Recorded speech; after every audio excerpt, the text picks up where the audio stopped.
حضرت مسیح موعود علیہ السلام نے اپنی دعویٰ کے اس بات میں علم العادات سے بھی استدلال فرمایا ہے، جیسے مرزا غلام احمد قادیانی کی عادات 1300 یا انا علی ذہاب بہ لقادرون سے 1274 یا 1857 غدر کا زمانہ۔ اسی طرح بعض متقدمین نے بھی عادات سے استدلال کیا ہے، جیسے حضرت شاہ نعمت اللہ صاحب۔ ٹھیک ہے،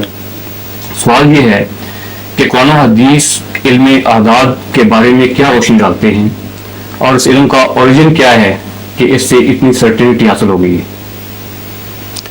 سرٹنٹی تو نہیں حاصل ہوئی،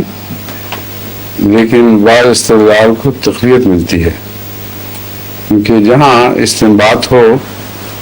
مخفی چیزوں کا، وہاں ایک دوسرے کو تقویت دیں تو پھر یقین پیدا ہوتا ہے، ورنہ نہیں۔ اکیلا اپنی ذات میں بعض لوگوں نے ناموں سے، ان کے حروف سے بعض اعداد نکالے، اور یہ سلسلہ یہود سے چلا آ رہا ہے، یہ کوئی اسلام کی خاص بات نہیں ہے، آغاز ہی یہود سے ہوا تھا، اور یہود ہی آج کل بھی اس پہ ہر وقت مسلسل ایکسرسائز کرتے رہتے ہیں کہ بائبل کے بعض حروف کا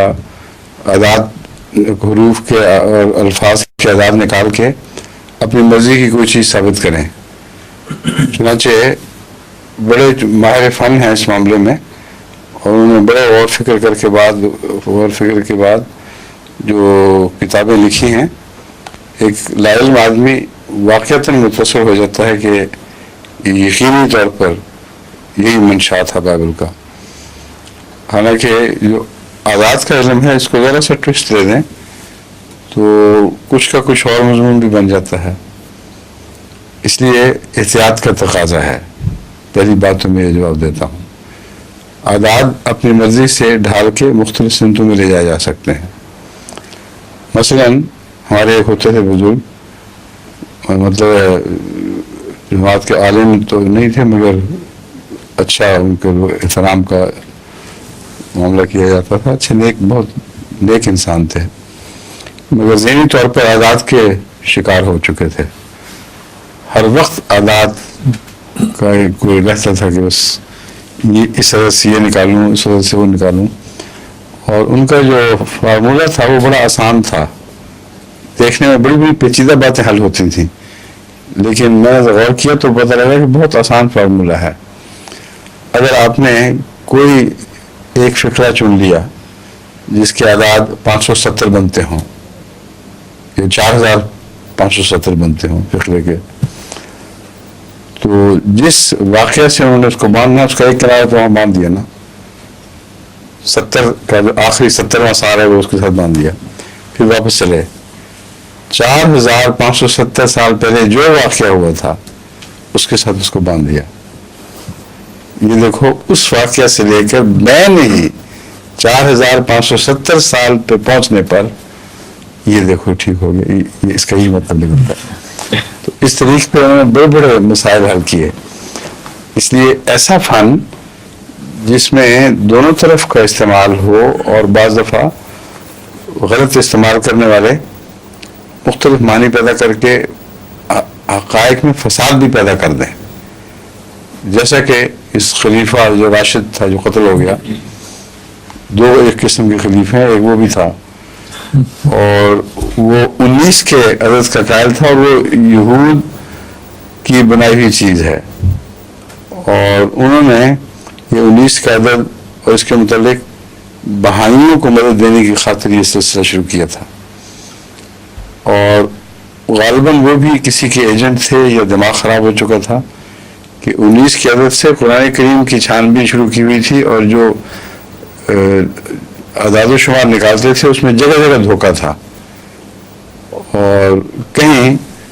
کھینچا تانی کر کے ایک لفظ کے زیادہ معنی کر لیے، اسی کی دوسری جگہ کھینچا تانی کر کے کم کر لیے۔ تو کہا یہ تھا کہ میں نے کمپیوٹر پہ کیا ہے، اس لیے عام لوگ گھبرا جاتے تھے، ڈر جاتے تھے کہ بالکل صحیح ہوگا، اور اس کے شیطانی ہونے کا علم اس طرح پتہ چلا کہ نتیجہ یہ نکالا اس نے۔ پہلے میں سلسلے دیکھ رہا تھا کہ سورہ تحریم کی آخری دو آیتیں وہ الحاقی ہیں، کیونکہ 19 پر ضرب کی تقسیم نہیں کھا رہی۔ اب